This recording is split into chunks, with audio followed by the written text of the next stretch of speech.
نظر انداز کرنے یا ہونے سے کیا مراد ہے؟ یہاں ہر کسی کی ڈکشنری میں یہ مختلف معنوں میں ڈیفائن ہے۔ اگنورنس کب معنی رکھتی ہے؟ جب وہ کسی ایسے شخص کی جانب سے ہو جس سے ہم اس چیز کی امید نہیں رکھتے۔ جیسے ہر کسی کی دی ہوئی امپورٹنس اہمیت نہیں رکھتی، اسی طرح اگنورنس بھی ویلیو نہیں کرتی۔ انسان بھی عجب شے ہے، یہ دوسروں سے امیدیں لگاتا ہے۔ یہ انسان کی فطرت میں ہے کہ وہ اکیلا نہیں رہ سکتا۔ اسے سروائیو کرنے کے لیے اپنے ارد گرد کے انسانوں کی ضرورت ہے۔ اسے ایک معاشرے میں زندہ رہنے کے لیے اپنے ارد گرد کے لوگوں سے تعلقات بنانے پڑتے ہیں، اور پھر وقت کے ساتھ ساتھ وہ ان لوگوں کو اپنی زندگی میں ایک اہم منصب دے دیتے ہیں۔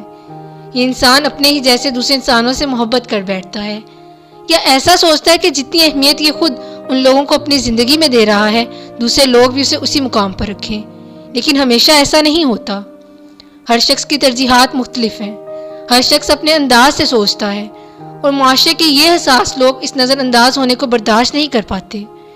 اگنورنس اس معاشرے کا ایک ایسا نقطہ ہے جو بہت سے حساس لوگوں کی زندگیوں کو تباہ کرنے کی بڑی وجہ ہے۔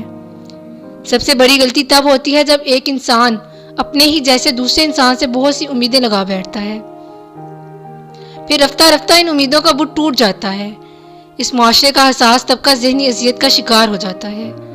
دوسری طرف ایسے لوگ جو اس طرز کو اپناتے ہیں، ان کا کہنا ہے کہ اگنورنس ہی ایک ایسا ذریعہ ہے جس سے زندگی میں سکون لایا جا سکتا ہے۔ یہ لوگ ہر چھوٹی بات کو ذہن پر سوار نہیں کرتے، یہ لوگ جلد باز نہیں ہوتے۔ ان میں لوگوں کی فکر کرنے والا عنصر اس قدر نہیں ہوتا کہ وہ خود کو کسی کی وجہ سے تکلیف میں ڈال دیں۔ یہ لوگ گیو اینڈ ٹیک کا اصول اپنی زندگی میں رائج رکھتے ہیں، یعنی کوئی جتنا اچھا ہوگا اس کے ساتھ اتنا ہی اچھا کیا جائے۔ یوں کہنا غلط نہیں، یہ لوگ اپنے مطابق چلتے ہیں۔ کسی کی بے تحاشا محبت اور قدر کے باوجود یہ اپنے سرد رویے میں اپنے مطابق ہی نرمی لاتے ہیں۔